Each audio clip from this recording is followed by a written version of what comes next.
Good morning, Sean. Welcome to another Facebook Friday. Excited You for know, another great Friday. it's a fantastic day every time we get together. And this Facebook Friday, in the beginning of October, I can't believe we're into the fourth quarter. It's like, what just happened? And then, quite literally, over the course of the past week, I'm like, what just happened? it's so crazy, but it is always just a bright light in my day and my week, and something I look forward to, sitting here and chat with you and get to visit with some folks that we care about and respect a ton. So, Well, October is also Breast Cancer Awareness Month, and so that's a very important topic for us to discuss for sure. And so excited for the guest that we have today. Thanks to Velma Brooks Benson over at American Cancer Society for making today happen. She is just such an awesome gal and director of distinguished events over at American Cancer Society. So we're going to bring on two guests. I don't want to waste too much time because I'm so excited to talk about what they have to share today. Is Joy Davis, who's an 18-year cancer survivor, and Dr. Cary Presant, doctor oncologist over at City of Hope. So let's get them in here, if that's okay with you, Bud. of course, are you kidding? Yeah. Getting to see Joy is a joy in anybody's life. Anybody who knows Joy knows that she brings it. She brings that Southern girl with a can of whoop ass with her, but always like a lady, ever elegant, but so kind and so dedicated, and stunning. Yeah, Oh, and God. beautiful to boot. Wow. Can I come every week? We're excited you could be one of our co-hosts.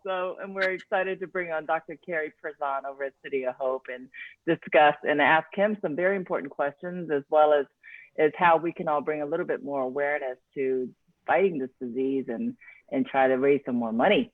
Right, we got some exciting things coming up in the next week or so. So we're excited to talk about that. So, well, Joy, if we can start with you, if that's okay. Your story, every time when I first heard it, I know that I was just melting in every cell of my body. And you have such a tremendous story as an 18-year cancer survivor.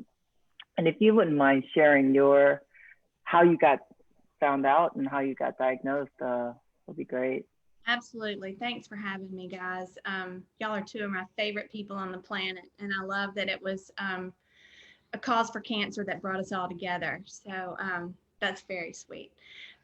My story started, I was 31 years old, 2001, 7.5 months pregnant with a 2-year-old. And I was previously, about 6 or 7 months earlier, misdiagnosed. And so my family kind of did an intervention on me and said, you're going to get a second opinion now, and basically threw me in the car and drove me there. So, which I'm an advocate for second opinions. That is number one. So it ended up obviously being cancer, stage 3. It had grown a lot because the pregnancy hormones did not help that. And had a baby a month later, and then started chemo a month after that. I did have a radical mastectomy while I was pregnant. Everything was fine. The OB/GYN was in there monitoring the baby's heartbeat, and it never fluttered. It stayed so steady and calm, and that was one of the biggest blessings. But that was scary. That was very scary to have to do that because of the pregnancy hormones and how fast the tumor was growing. And, but they got in there, they took 1,000,001 lymph nodes and found none of them negative, even though it was sitting right in that lymph node pocket. And it's a miracle. But that is not the reason, believe it or not, that I speak out every year during October. I speak out because of the couple that we met during my last chemo treatment. A very similar situation that I was in. She was pregnant when she found the tumor, and she did not make it. And so I realized that my story, the ending is not everybody's ending. And that is why Roger and I are very passionate about speaking out about breast cancer. It continues to be, something that takes the lives of too many women. And just for instance, this year, close to 300,000 women will be diagnosed in 2020 with breast cancer. That is a lot of women. And the statistic there's so many, and you can find them all at americancancer.org, but the death rate for women under 50, which is obviously where I was 18 years ago, is steady. It is not decreasing.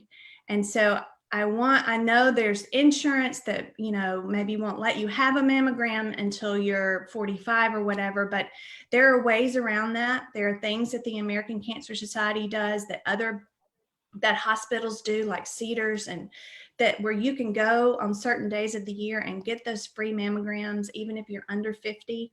We've got to make that death rate go down in the women under 50. We've got to. And you've got to be aware of your body, do self-exams, speak up when you feel something that doesn't feel right, get those second opinions, just be an advocate for yourself. And because it is curable, but what we have to do is catch it early. We have to catch it early. And just anybody watching right now who is in the process of chemo or mastectomies or diagnosis, just know that we care. The American Cancer Society cares. I care. And you will get through this. And just blessings to you in your journey of breast cancer, and being empowered by being a survivor. Yeah. Joy, listening to your story, listening to the passion that comes across. I mean, that was stream of consciousness for the last 5 minutes, and it's enthralling because we all relate to the vulnerability that comes across, this awareness of what you experienced and the emotional toll. Cancer is besides its own disease, it comes with all these other problems that we often think about. There's economic problems. There's just energy. My gosh, you were a young pregnant mom. I've just had a baby, which is exhausting on its own. With a 2-year-old. With the two. And Roger. No, hold on. I'm going to give Roger a big check. Roger gets a gold star. You say what you want, but Roger gets the gold star. Yes, right? Because Roger got up in that saddle and rode alongside you and got it done.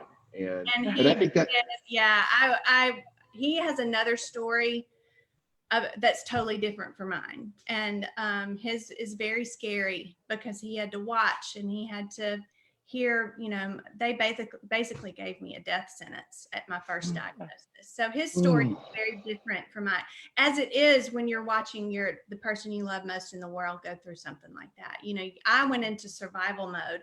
I had babies to live for. I had, but Roger's story, sadly, is different. And he is the greatest. He's your rock. Well, that's amazing. We talk about that for a quick second, and I know we want to get to Dr. Cary Presant because he has so much to add to this conversation. But I think that's a really important thing, and that how involved the American Cancer Society is in support for everybody who's involved or impacted by cancer, and notably, of course, breast cancer, where it does impact someone like Roger. It does impact other people in a way that we don't always understand, whether it's mental health and stress and anxiety and fear and helplessness and then sadness, profound sadness for the ones that you love suffering. So I think we can't implore people enough. I mean, I'm wearing pink today incredibly proudly, and I pretty much think this shirt's going to really be disgusting at the end of the month because I'm going to wear it pretty much every day because but I want to have that conversation. It needs to be moving forward. And in this age of awareness, and as we are growing with the science and the knowledge, it's the access of information, how important it is that everybody gets this information so they do exactly what you're talking about, the self-exams and going to get mammograms and understanding the importance of this. And the fact is that there's probably a high rate of being able to be cured if you catch things early enough. I mean, at a stage 3, that's knocking on the door of some real problems. So I think that message is huge. And I'm thrilled that you're here to share that with us, Joy. And then I look forward to supporting the American Cancer Society as much as possible. That's so Thanks, amazing. Sean. Well, Dr. Cary, thank you so much for joining us. I'm an oncologist over at City of Hope. You must have seen, you must see a thing or two out there, and you've written a book, right, about cancer, and you wanted to share that with us. Sure. It's nice to be with you. Thank you very much for covering this very important topic.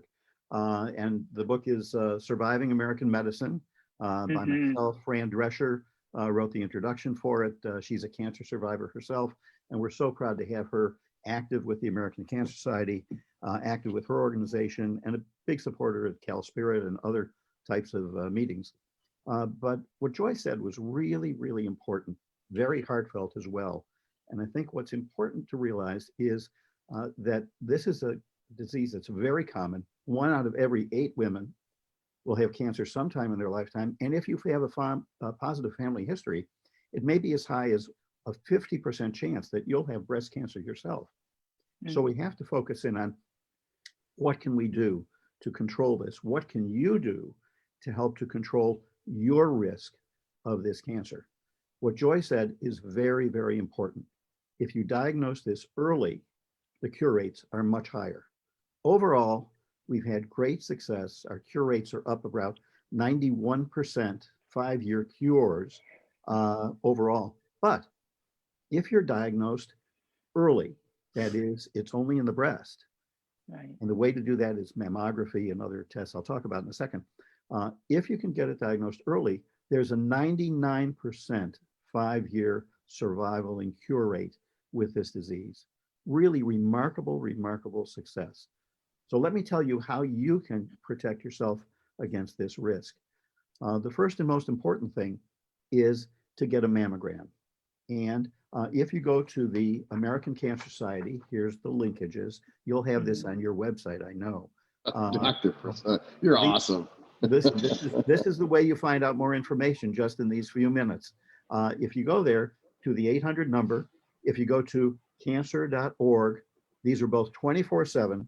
You can get information not only about mammography, not only about recent advances, but also about COVID and the impact of COVID on cancer. And this is very timely and very important for everyone right now.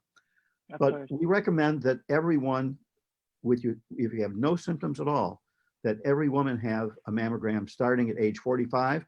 And if you have some risk factors, some family history, you're overweight, you smoke, you may drink excessively, you may have had problems with diet and might not be having the best diet, you can start as early as 40.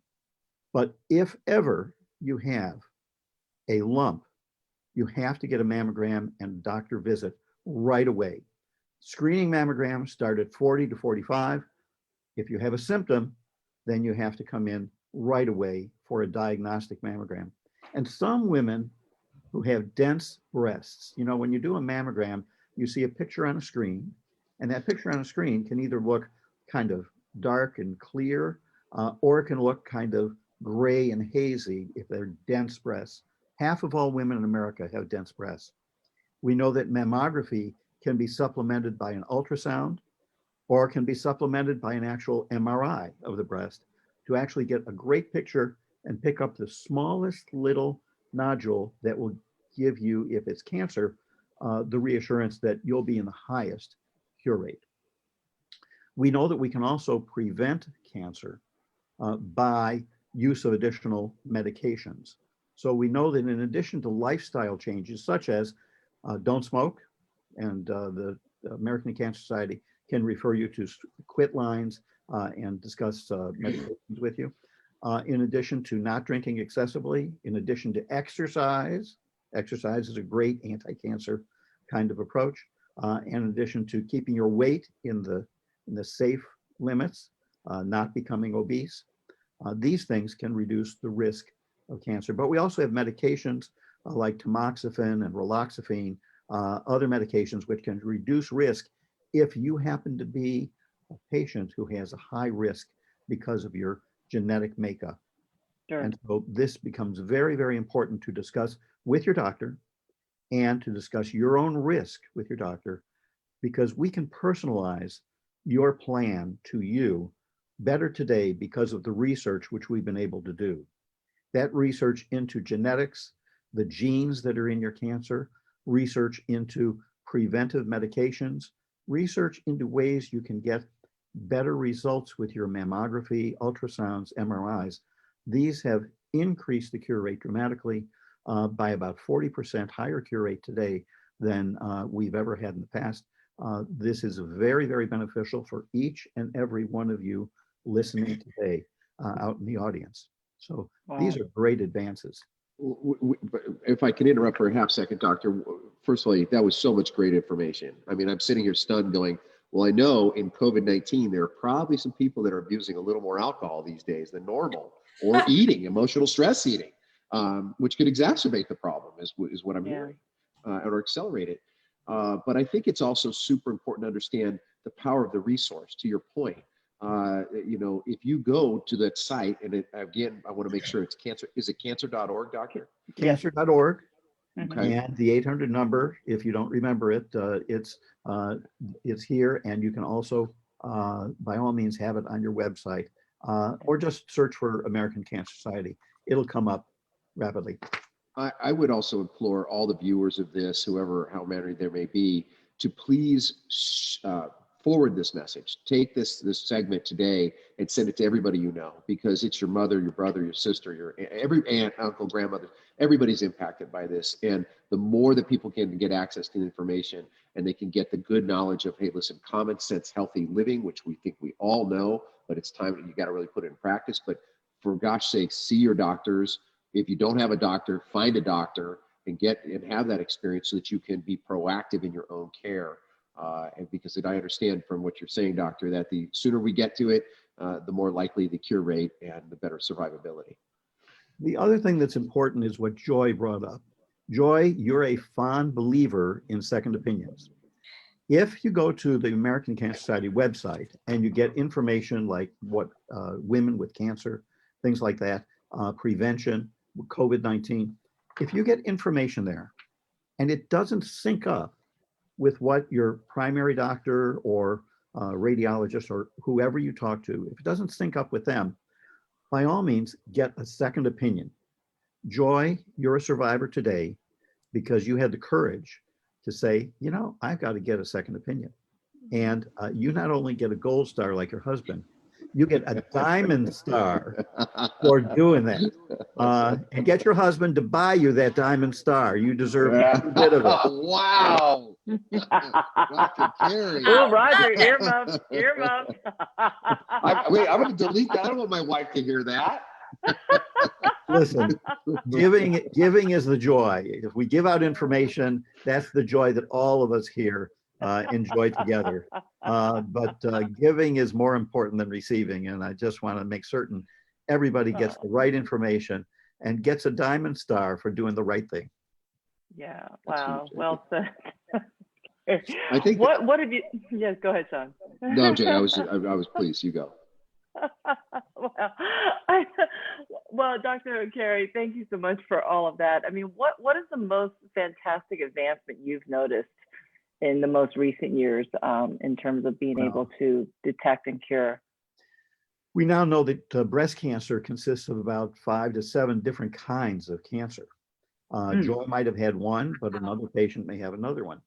So today, what we've learned is how to personalize the approach to every individual patient and what they need. And it can be personalized in terms of screening. It can be personalized in terms of the treatment that you get. Joy is an example, very young, pregnant at the time that she gets this diagnosed. She had to have a special approach done rather than the approach that we might take with someone who is a little older or not pregnant at the time. Personalizing that and personalizing it to the genetic makeup. So we actually can study the genes in your blood. We can study the genes in a lump, in the tumor, and we can personalize that type of approach with specialized drugs, with some patients require less surgery. Some people require less radiation or no radiation at all. Some people do not require any chemotherapy. And the genetic makeup of the cancer can determine that exactly. We give much less chemotherapy today than we gave before because of gene tests that can be done on the tumor. Thank goodness for those tests. It makes the quality of life so much easier and so much better. So the biggest breakthrough that we have, responsible for a lot of the cure rate going up, is the ability to personalize that treatment, not only for breast cancer, but for colon cancer and lung cancer, for leukemia, lymphoma, myeloma. All these different kinds of diseases have different gene alterations, and they predict exactly what you should have rather than some other patient. So as we take the funds that people have been so generous to donate, as we take grants from the National Institutes of Health, which we take and look at how this impacts the treatment of different patients with different genetic makeup. Know what your genes are. Pick your parents very carefully, because their genes become your genes. Once we know if you have a gene abnormality, we can really define what your type of screening should be, what your prevention should be, and God forbid you get cancer, what your best treatment will be. The very best for you individually is important. Well, speaking of funding, I know that there's a great event coming up next Thursday, Joy. I don't know if you want to tell us a little bit about this exciting at-home event to raise money for American Cancer Society. I would love to. Uh-oh, am I muted? No? No. Okay. Loud and clear. I want to say really quick, though, about picking your parents. If my daughter were with us, she would say, yes, I should have done a better job at that, because at a very early age, she had to start getting testing at the gynecologist, and that was not fun for her. And she blamed me every year when we had to go. But that's what, it is a family disease. And mine is not I don't have any of the genetic I don't know, how do you say it, Dr. Like a predisposition. Yeah, I don't have any of those, but I still have a daughter and a mother. And at the time I was diagnosed, my grandmother, and I just felt a responsibility to all of them to be as diligent as I could and get tested every time they came out with a new genetic testing. I took it because I just felt responsible to them. And but yes, she did not pick her parents wisely. So she would probably redo that part. Oh, I know. Just that one little part. Just that one little part. We do have solutions, though. I mean, if your parents happen to have given you genes that increase your risk, we know that we have medications and procedures that can bypass that risk and protect you for your entire life to make certain that you stay healthy, don't get cancer. That's an astounding statement, doctor, when you really think about that the roadmap is so clear in the genome that you're able to really understand, like you've described previously, that, listen, there's all these roadmaps and everybody's unique, but we can really deduce what your likelihoods are and probability and take these proactive measures. So again, it goes right back to the importance of screening and seeing a doctor regularly and doing what you're talking about, Joy. Walking your daughter by the hand, as uncomfortable as that conversation and that procedure is, but like, guess what, girl, we're doing this. I love you too much to not do it. Absolutely, Sean. Absolutely. But there was somebody in the audience who said, what do you say to women who are afraid to go to the doctor right now because of COVID and afraid of the unknown of getting a mammogram? There's so many folks, and she's saying women who are scared to go. How do we encourage them to get themselves checked out? We've learned a lot in this COVID era.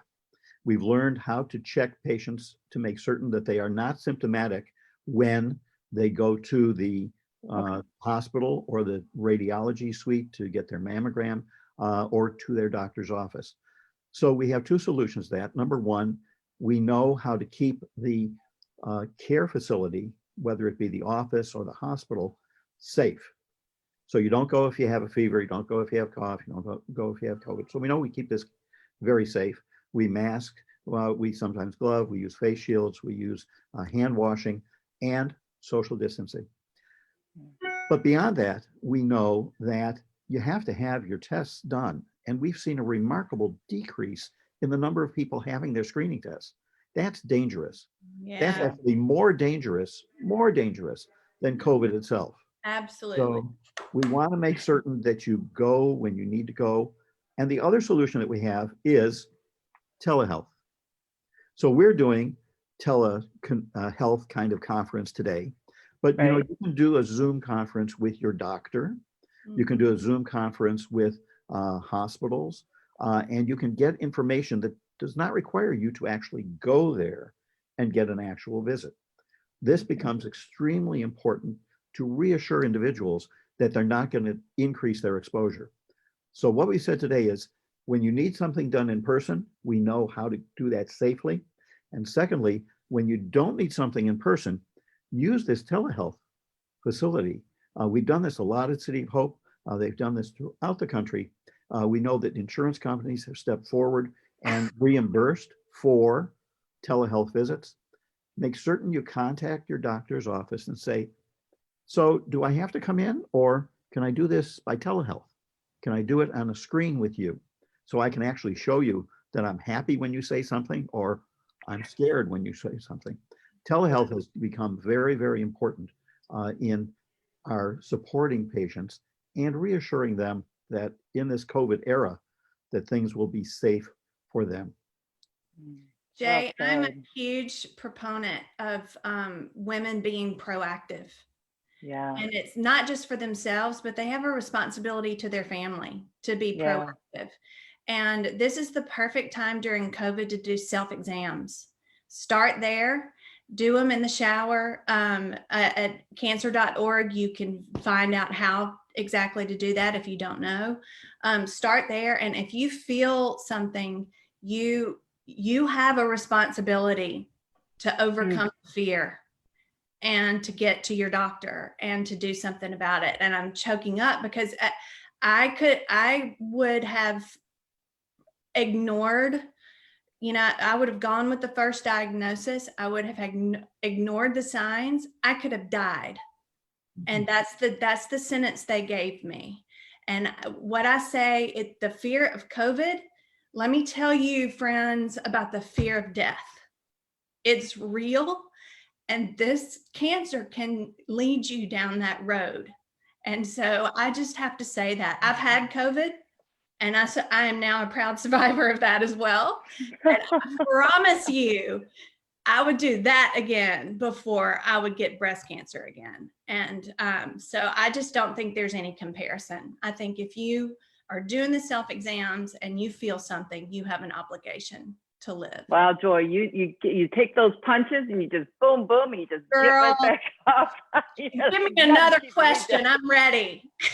Right. Well, I need to talk about Cal Spirit. Oh, I need yes, to know about next Thursday and talk Yes. about this amazing event coming up. I'm so All right. excited. So American Cancer Society does not go down with COVID. They know what to do to keep things rolling, and all the research that Dr. Cary has been talking about and the advances we've made, the tailored medical cure that they can give you, all of this has come through events like Cal Spirit and raising money for research. And I could go on about that for a long time, but I won't. All right, so the details: Cal Spirit, Friday, October 9th. It starts at 6:30 and it runs, it's going to be like a 2-hour program. Is it Friday or Thursday? I thought It's it was Friday the 9th. Oh, okay. I got a flyer that thought it was the Thursday, but okay, we'll get that cleared up. We will. I have Friday the 9th is what I'm told. Okay. We have celebrity chef Ludo Lefebvre, who Ooh, I I know. We yeah, love he's awesome. him. He's from the award-winning restaurant Petit Choix, and Iron Chef Billy Harris, Master Mixologist Charlotte Vizoy, and some I hear a surprise entertainer is in the mix. So I'm excited to see who that is. But the ingenuity of this is amazing. You go to calspirit.org, you sign up for your multi-course meal that comes with water and cocktail mixes and all kind of fun stuff. You tune in online and you watch it happen, and you eat with these people online, watch them fix it, watch, the camaraderie between the mixologist and Chef Ludo, and it is going to be, and then you've got your meal right in front of you because it's been delivered to you. Amazing. Wow. I know. Or you can pick it up. Mixologist. Yes, that's going to be fun. And so if you're within a 20-mile radius, they will deliver. You can pick up. It's $250 a meal. It goes to this cause that we're talking about today that is still taking lives, and there's still more research that needs to be had. And we just need to keep going with this. I talked to so many women that say, hadn't we cured that already? And no, we have not. We have not completely cured it already. There unfortunately will be somewhere around 42,000 women who will die this year of breast cancer. And that's too many. One is too many, but that is too many. So I'm really excited about this virtual experience with CalSpirit. I chaired CalSpirit for the last 2 years. This year, I got to meet you. Yeah, this year it will be chaired by Sue and Anthony Margulies, and it's just going to be on the cutting edge of this new era we're in, and it's going to be fun. And we're actually doing it with a couple friends.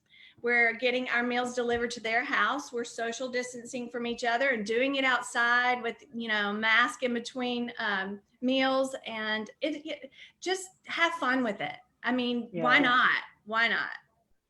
Well, it's so sad because I just found out last Friday, a friend of mine that I used to play volleyball with, she went in, she got liver cancer, and it went into her spinal cord and lymph nodes, and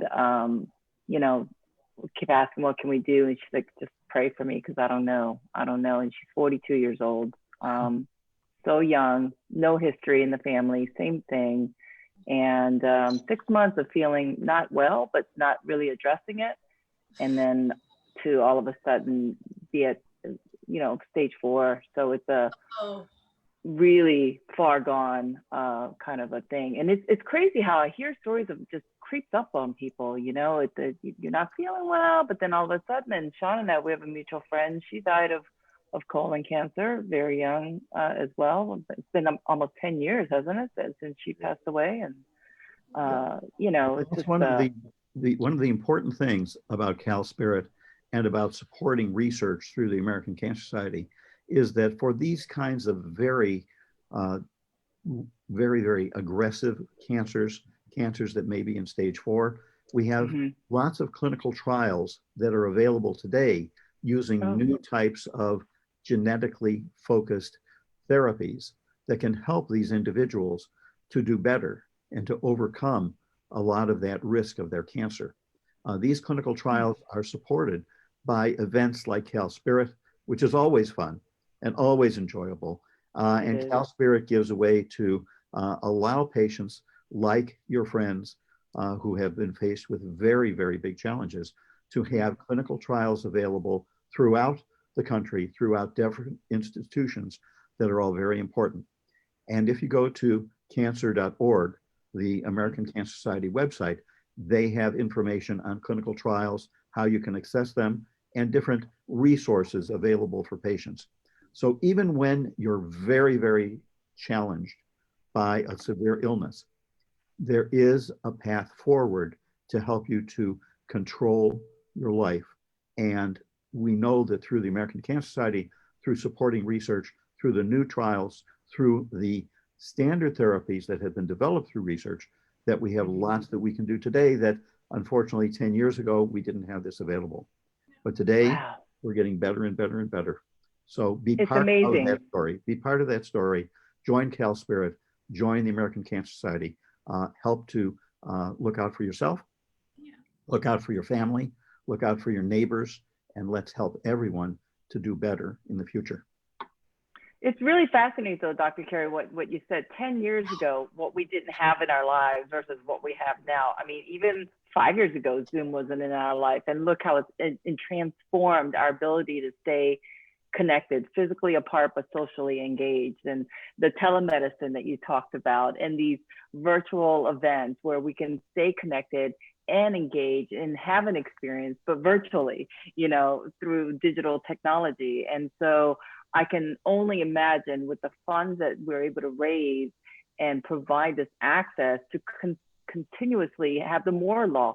How many months can you double the effectiveness of technology to find a cure, to get closer to finding the answers and getting closer to kind of squelching this thing? So it's mind-blowing that 10 years seems like such a short period, but it's a long period in terms of what has transformed or been uncovered and discovered during that time period. In the last 10 years, we've learned about immunotherapy, and we now know that breast cancer can be approached with immunotherapy, certain forms of it. Okay. And we know that many other kinds of diseases are impacted by immunotherapy. The nice thing about immunotherapy, less side effects, but also the way it helps other standard therapies to do better. And through research funds, we have this as a new developing type of opportunity for cancer patients. And not only immunotherapy for treatment, but vaccine development so that we can try and prevent diseases. We're trying to do this vaccine for COVID, but we're also doing vaccines for breast cancer, for other types of cancers. And these research funds help us to go a long way to make this a reality for you and your family, for Joy and her family, for me and my family. This will be a new horizon that we get to very, very soon, thanks to CalSpirit and people like Joy and you, Jay, and you, Sean, in supporting these kinds of projects. We really appreciate that. Well, Dr. Cary, I'm curious, how did you even get into the field of oncology? I mean, it's such an intense practice, well, and you must have the biggest heart in the planet. We have in our family breast cancer, we have colon cancer, we have all kinds of cancers in the family, lymphomas, leukemias. So this has become one reason that I personally got into it, and it's the reason a lot of oncologists got into it. The other thing is, this is a field which has lots of interactions between biochemistry, genetics, different kinds of pharmacological development of drugs. When I went to the National Cancer Institute, it reinvigorated me in terms of all the new things that we can do. We've developed new drugs in my laboratory. We've developed new drugs from pharmaceutical companies that have gotten into patients. And we've seen a remarkable advance in cancer care. So the passion that I have is I love taking care of patients. I love seeing them. I love giving them a hug. So I have a virtual hug going out to all of you as a thank you, and to all my patients. But I'd like to get back to real face-to-face hugs that we can do in the future. But let's hope the vaccines, the therapies for COVID and such allow us to do personalized care face-to-face with our patients, all these new things for breast cancer that are improving. We're looking forward to all of that. So it's an exciting field. It's great that we can help our patients. It's exciting when you get the news, as Joy did, you're cured, Joy. That's the kind of thing that really reinvigorates all of us. That's why we're here, help our patients and help to develop something new and better for society in general. Well, your warmth and your passion for curing this and for caring for people just totally comes through to me. I mean, I've only met you today, and I can tell that the depth of your passion for this is deep. And how lucky are we in the world that there are folks like you doing what you do at City of Hope and American Cancer Society, and making an impact and creating a legacy for yourself. So thank you for your work. People listening, join the fight, join through CalSpirit, join through American Cancer Society, join through your own hospitals, and join through other organizations, whether it's for heart disease or for lung disease. By joining others, you have a sense of community, a sense of helping others that really reinvigorates and spiritualizes yourself, so you feel better for the future as well. So step up and be part of the entire part of progress that we're making for the future. No kidding. I don't know that could be, I don't think that could be said anything better than that. Other than I do propose, Jay, maybe you and I consider, why don't we host a little party and we get a bunch of people to donate and do this for next on October the 9th. I mean, that seems to be the right place. I want to support it, and to have that meal and to have that engagement.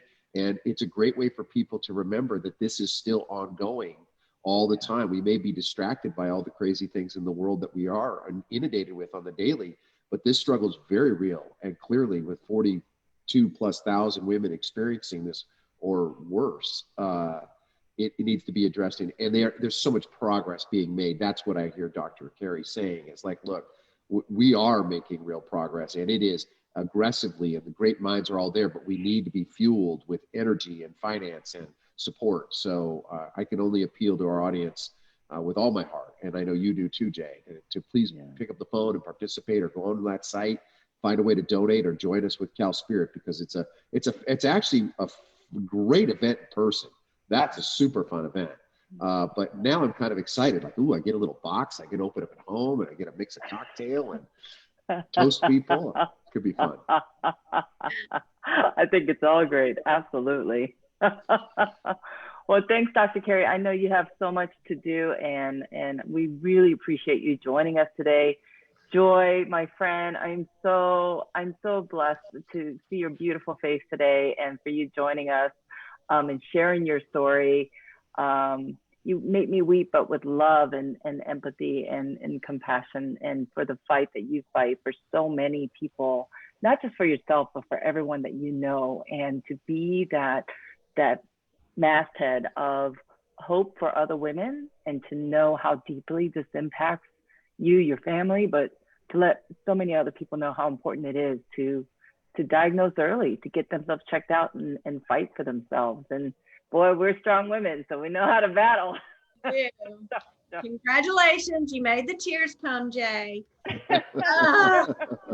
Y'all are the best. I love you and Sean so much, and just I love that you are doing these shows on Friday, and just all the information you're getting out to people in this new virtual way. Just congratulations to both of you. It's phenomenal. We have a great guest next Friday. We have Dr. Mark Morocco from UCLA ER department. He's going to share with us some updates on what's been happening. So we're very fortunate, and thanks again for joining us today. We're fortunate to have such great spheres of influence in our lives, and great new people we get to meet all the time, like Dr. Cary, and have these amazing conversations, and hopefully a different twist and turn, so that folks can have, knowledge is power.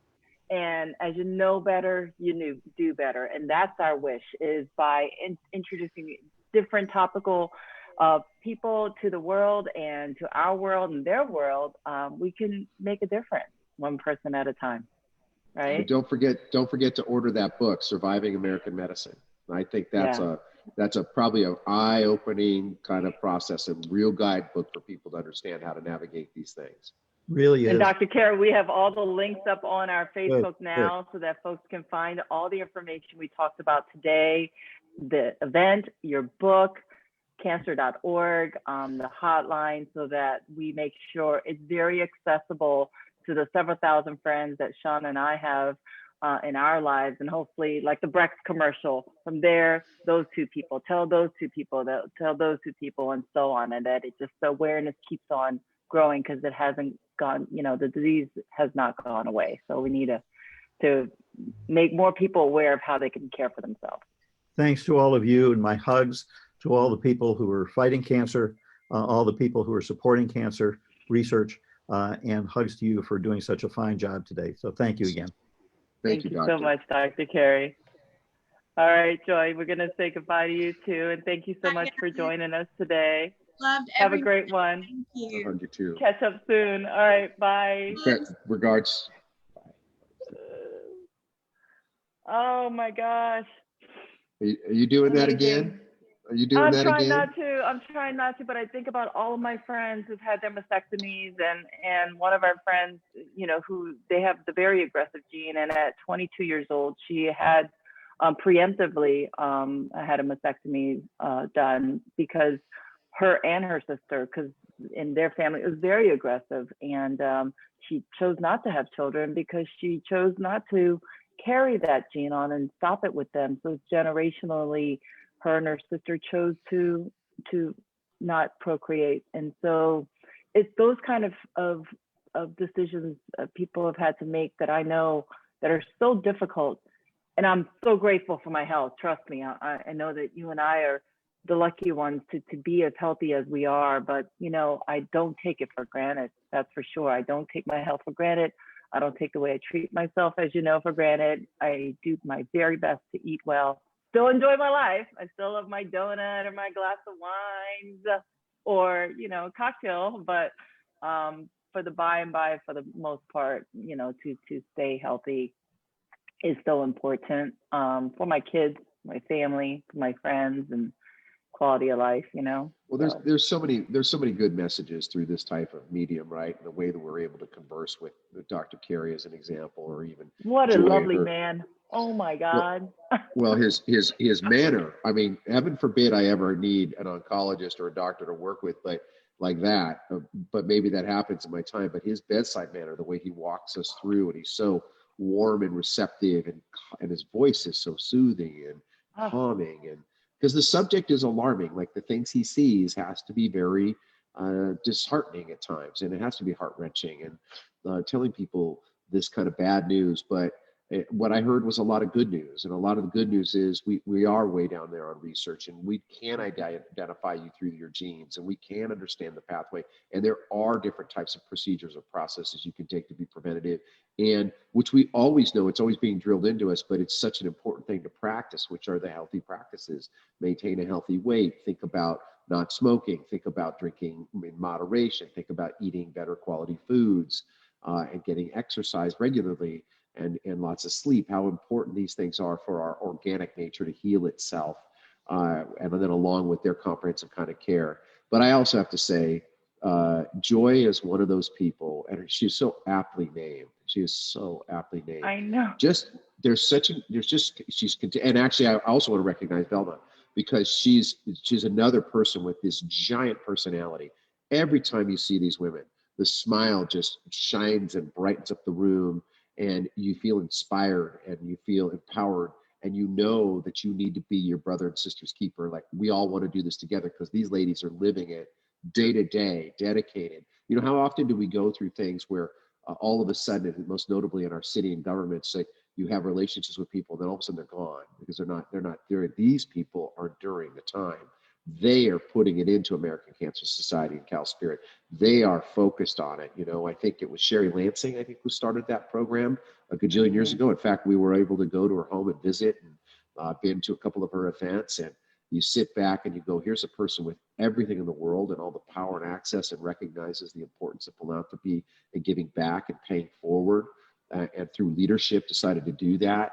And again, it's really what I think you and I aspire to more than anything else, is how we can take that role to live, to walk the talk, and, you know, to understand the subject. And that's what I love about Dr. Cary, because he made it tangible. I am going to pick up his book, because I think there's some really healthy guidelines for how to navigate it, whether you're talking to doctors or you're talking about what kind of medications, or what I heard was one of the most important things, second opinions. Yeah. And that's a scary thing to ask for. Isn't that so crazy? Second opinions. We always say, you know, have, you know, multiple perspectives, have multiple quotes, because, you know, one person isn't the end all be all, and what they notice or what they see may be completely off from what you need. And you never know who's the right person you're going to connect with. And so, yeah, absolutely.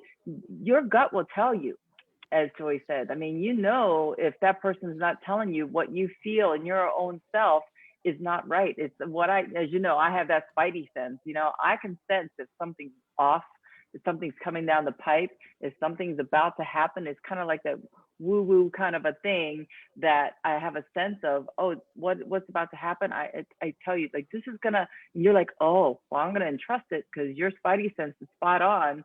And not that I'm Spider-Woman or anything, or I feel like I have superpowers, but maybe that's just me interjecting that into myself. But there's definitely this preemptive thought of, oh, this is going to happen, and it does happen. So it's kind of funny, you know,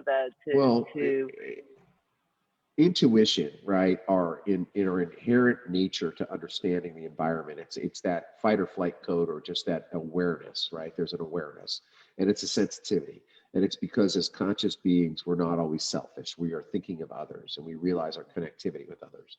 And you do get that feeling, and you can call yourself Spider Woman in that sense. I prefer to think of you as Wonder Woman because of the fierce ferocity of your battle and how what lengths you'll go to. But you do have a highly developed sensitivity to something's not right.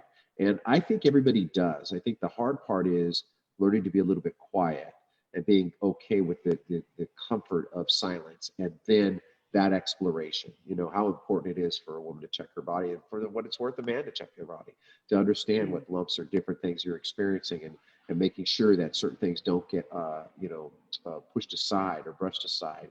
And it's funny you were saying that to get that second opinion can be scary, because of course as I remember my first experiences with a doctor as a small child, the doctor was on a pedestal. He's a great authority. And so you just give them that kind of respect, et cetera. And so that it would be just psychologically difficult to challenge one, or to say, hey, I don't really trust your opinion, or I want to get a second opinion. I mean, heck, I have a hard time turning back food that I got different than when I ordered it. Well, okay, I'll eat that now, I guess. I mean, I don't know. It's not easy to do, because it almost is kind of like a sense of rejection, but it's not. It's advocacy. It's self-advocacy. It's really right. It's really about championing yourself, and that's so important. And this message today, I can't. I have been impacted by it. I've lost several family members to cancer. I have several family members that are survivors of cancer. I'm been very touched by that disease over the many years. And of course, we do have other friends and family that we hold dear in our heart who have experienced different types of cancers, and all of them tragic when they fail, when they don't survive. There's a real loss in all of our lives, and I think it's important to honor the ones that we've lost by contributing and finding a way to participate in this. And I think if you really did do the Cowspirit, if you went into that, and I know all of our viewers, it may be a little bit of a pinch to afford, but it would be well worth it. The food itself will probably be exceptional, but the cause is extraordinary. The cause is greater than us all. And, so I implore you to try to dig deep and think about participating. Yeah, absolutely. Well, originally I thought it was a Thursday, but if it's a Friday, then that totally works for me too. So let's figure out how we can make that fun. I'm really excited for that. I tell you, what another crazy, end of September was a whirlwind that we've experienced. We've been out there every single day showing our listings. It is pretty intense out there, right? For us in our world. And the show exists because we have that revenue coming in, and so grateful for that. We didn't get to say that at the beginning of the show because I was so excited to have these guests on. Well, it was funny. You did. You were right out of the chute, but in all fairness, we're also sensitive to a doctor who has a very active practice and recognizing it. But, to say, yes, this show is brought to you by Hyler Realty, right? We're the local community guys and gals who are really all about building community and holding it together and doing our best for every single person. The way we approach life in these interviews is how we approach our business. It's always consistent. It is funny because here you and I are business partners. We see the threads of communications. And there are times that I look and I go, how is she getting all that possibly done? And I know sometimes I look and I go, how am I possibly getting this all done? But we do. And it is a very busy time. And it's a great time for people to realize that change is in your own hands. You can make those changes, whether it's buying, selling a piece of real estate, investing in one, or making a life change. We certainly know people that are doing that. I have a current client right now, and it's been a home of his for the better part of 30 plus years. Very hard emotionally, psychologically, ironically, professor of psychology, but to walk through the fears and anxieties of change, but how liberating it is. And that's literally what he will say to me. He thanks me because he's like, you really took time to walk me through the fears and anxieties I had about this process. And sometimes it's irrational because it's stuff I don't know. And I explained to him, this is what Jay and I know. We know all 54 of those paragraphs on a purchase contract. We understand the negotiation. We understand the importance of investigation, of community, of integrity, of structure, of environment. We understand the consequences and unintended consequences often of action or inaction. And we advocate. this show is about advocacy. This is advocating for our community. This is about advocating for our friends and family, saying these are important messages. I'm super grateful to the guests that we have, because now you're starting to look at that list and you're going, wow, that's actually a really impressive list of people that make the world a better place. And again, if you have people that any of the viewers and you were thinking, hey, it'd be fun to have a conversation with Jay or Sean, listen, come on down. We'd love to have the conversation, or at least it's easy. You can do it from your living room. Come on Zoom. We'll meet up. I know. We're just so fortunate. And I have to tell you the same thing. Look at the sphere of influence of the people in our lives, right? And we get to share that with the people that are, our audience and our community. It's so fun to be able to, share what we have with others. It really is. It's one of those things. And then we look back and like, wow, these are some pretty incredible people that are the makeup of the people that are in our lives. And the most incredible person in my life, of course, is you and my family. And so I know that I'm just deeply grateful that I get to share my daily interactions with my brother from another mother. And I'm excited that we're in the last quarter of this year. I think we're gonna blow it up with a bang, and I'm excited to have maybe some fun topics. And I'd love to get your wife on here to do a baking show. It'd be fun to have some other interactive things that maybe we can introduce out to the audience and do some fun things, because I know how gifted and talented she is as well. So I'd love to have it. That poor girl, that girl's out the door at 7 every morning to her, doing her thing. But I think that we could definitely find that. How fun is it to be able to find a way that people that we know can share their passions, their hobbies, things that they're interested in. Some topics are going to be for some people and some won't be for everybody, but it still doesn't matter. We're all part of the mosaic. We're all part of the giant quilt of life, and each tile are connected to each other in some way, shape, or form. So I too, Jay, we have a lot of mutual admiration in our conversations, because there's a lot of respect and reinforcement and support for one another. And I guess the real message for me is that that's part of what really makes us as successful as we are in our personal lives and our professional lives and in our neighborhoods and communities. And I would implore everybody to push themselves a little bit. If you don't, it's not always comfortable. Listen, there are times we have to go through some painful things to make these messages or to advocate for one another. But it's so critical in these times in particular, where everything is so volatile, so odd, and so strange. Like, just when you don't think anything else more crazy could happen, and then it happens. And right? I mean, it just happens. And then we're not done. We just are stepping into the fourth quarter. So it's important to be unified. It's important to be connective. And I just love the time with you anyway, girl. You know that. Well, I know it's a full weekend, and my son turns 14 on Sunday. So wow, Jakey's gonna be 14. Go. I know. So it's flying by, because I just remember when it was just a baby, and you guys were all at his first birthday, and it felt like yesterday, and it's now he's no longer a 13-year-old. He'll be 14. Do you want to know one of my earliest memories of this whole thing, though? Is the way you swaddled your babies. It was because you were like, oh no, we're going to get this sleep thing down. We are going to get it down. And those babies were wrapped in such a way that you could have actually shipped them internationally and they would have been fine. You could throw them like footballs and it was not a problem. But I'll tell you, it was true to you. And those boys were sleep trained like that. Like, yep. I'm like, there's method to her madness. It definitely works. Swaddling, the things that I learned from the pump station in Santa Monica, I tell you. I love it. That's awesome. You're so funny. Bringing back old school memories. All right, buddy. All right. Have a beautiful, blessed day, everybody. Thank you. I love this one that I learned from Dr. Cary. I'm going to take that one too. That's a great one. That's, you know what? That's the way to sign off. Let's do the huggy. All right. The hug. Bye, guys. Bye.